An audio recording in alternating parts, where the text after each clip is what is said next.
All right, so we're going to talk a little bit about the Nernst equation before we get into this work.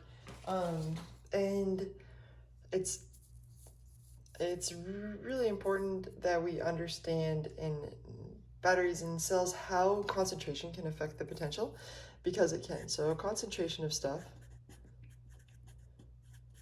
and in analytical we use activities, which takes into account the ionic strength, can affect potential.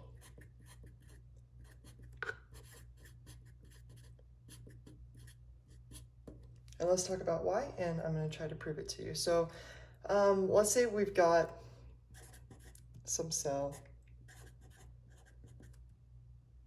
that has a different concentration than a standard cell. So if it were a standard cell, we'd be talking about 1 molar. But here, let's say it's 0.01, and usually they'll actually write the unit in there for you. Salt bridge and...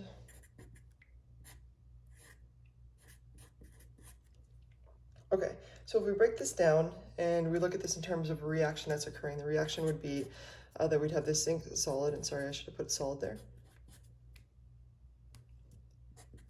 reacting with copper 2 plus, and it's forming zinc 2 plus plus copper solid. Now, because this would be the way they often write it, you might write it with a single arrow, but really this is actually an equilibrium reaction. In an equilibrium reaction, one principle that can occur is Le Chatelier's, meaning if you have less of this or less of that, the reaction is going to go this way, or if you have less of this or less of that, the reaction goes that way, right? And so if we have less than the standard potential, if we have 0.01 mole per liter, that means we've decreased this, right? And if we decrease this, that means we've caused the reaction to go this way. Well, if the reaction is going this way more and more, we're going to have a higher potential. That means the reaction's actually going to occur more often. We'll have more electrons moving, and we're going to have a higher reaction. In other words, if it's more dilute or a lower concentration, we're going to increase the potential. In fact, I don't want to use more dilute. That just gets more confusing. Let's do this. If we decrease the concentration, we're going to increase the potential. It's an easier way to remember it. And this is why. So let's put this together in terms of equations that we're going to use before we use them, so we have a better understanding. So the standard free energy, delta G naught, equals, and this is an equation that you used not only in the last chapter, but should also have used relatively frequently in Gen Chem 2, is here. So as we decrease the concentration, we're causing the reaction to go this way. In other words, we're getting a more negative delta G. And you don't actually have to do these at a standard temperature here. We could also do without the naught, okay? Now you can relate those two using another common equation that should have been encountered in Gen Chem 2. Root link, I always like to call it root link. So this is how you relate two different free energies. So if I want to calculate the free energy in this situation, I would use an equation like this, which uses the standard potential and compares it to a new reaction quotient. Now, using what we came up with here, we can just simply replace this one with negative NFE and this one with its NFE. So we'll have negative NFE equals negative NFE naught plus root link.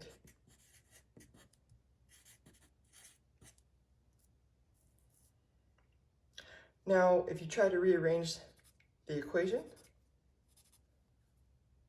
to pull those E's out, what you will end up with, and you're going to have to distribute the NF, or condense the NF, I should say. You're going to end up with E equals E naught plus RT over NF ln of Q. And this is actually where we end up with our new Nernst equation that we use. But to keep it simple, what we've done is we've said, okay, well, this is happening at a temperature of 298 K, because that's the most common temperature for it to occur. We know our R is 8.314. We know our F, right? That's a Faraday's constant. And now all of a sudden we put it together and we have, and you could calculate it yourself if you want to, E equals E naught minus 0.059 over N times the log of Q. What this tells us, because we're using log, is every time we increase the quotient or the products over reactants, which is what this is, at a given time, it's the product number, it's the amount of products over the amount of reactants at any given time. If we increase this by tenfold, we'll increase this by 0.5059. So the voltage of the system will increase by 0.059 or decrease by 0.059, depending on how that quotient is changing. So let me rephrase that. If this one increases by a factor of 10, that means this overall voltage will decrease by 0.059. So I hope that makes a little more sense there. Now,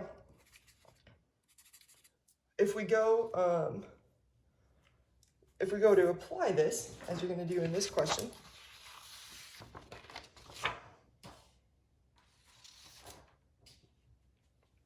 we can make some guesses based on what we now understand. So it says calculate the cell potential for the half reaction of silver chloride reference electrode at 25 degrees Celsius. So that's good. That tells us that we can use that 0.059 volt over N times the log of Q, because this happens only at 298 K, which is 25 degrees Celsius. That contains some potassium chloride with chloride activity of 1.84. Okay, so E equals E naught, which was given to us, minus 0.059 volts, the amount of volts it changes per one fold in Q, 1/10-fold amount in Q. In other words, it gives us our E naught, 0.222 volts, minus 0.059 volts, divided by N. Let's talk about what N is. Silver chloride is just a one electron system.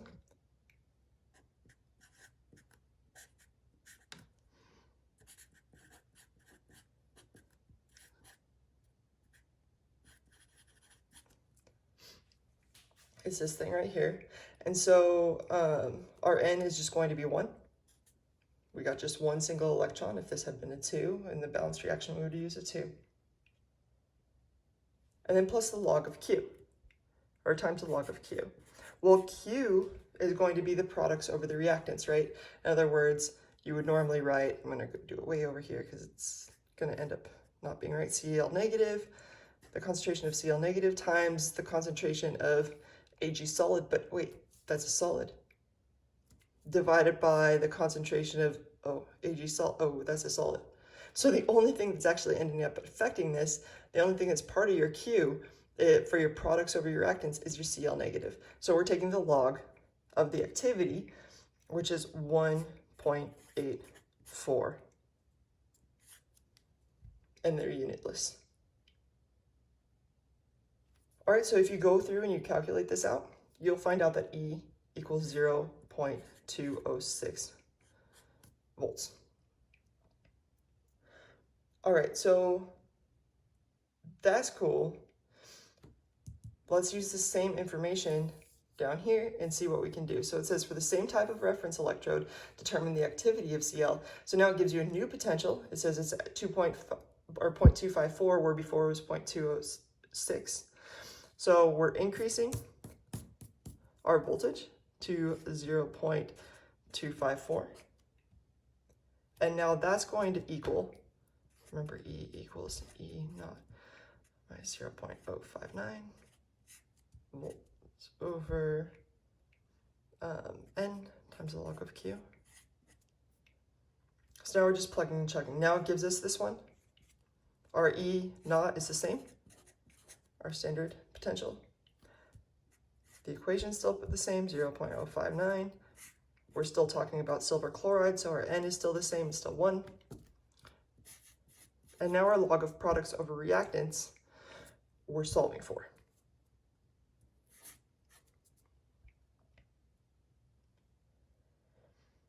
To go through some of the math, so you're going to subtract this from that side. Let's go ahead and do it. 0.0, let's see, 32 volts. And that equals negative 0.059 volts times log of Q. And now we're going to divide each side by the negative 0.059.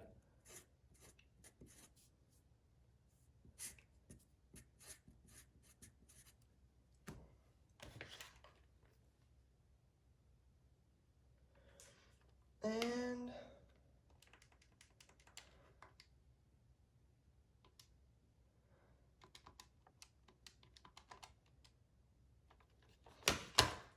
I get negative 0.5424 equals the log of Q. And then you want to do the inverse log. In other words, 10 to the negative 0.5424 equals Q. And you'll find that that equals, I have no idea.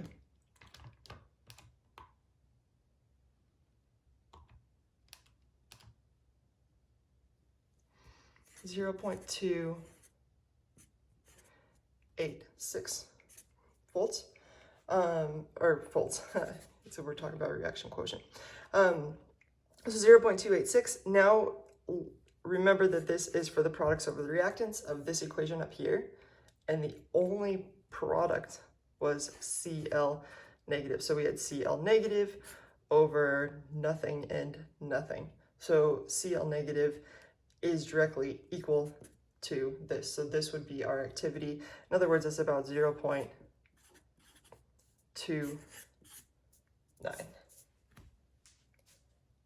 All right, hope this helps explain some things and hope you're feeling better.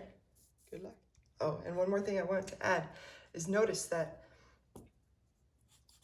the voltage went up.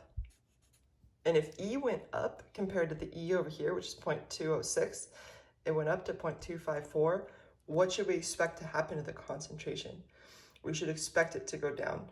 Or in other words, the reaction quotient should go down. And that's exactly what happened. So before we had 1.84, now we only have 0.29. So that little, or actually rather dramatic drop in voltage caused, or the dramatic drop in the reaction quotient caused quite an increase in the voltage. So make sure you're trying to guess those things, because exams, I make exams so that you don't even have to do work a lot of times. If you understand the concepts, you can get through it pretty well.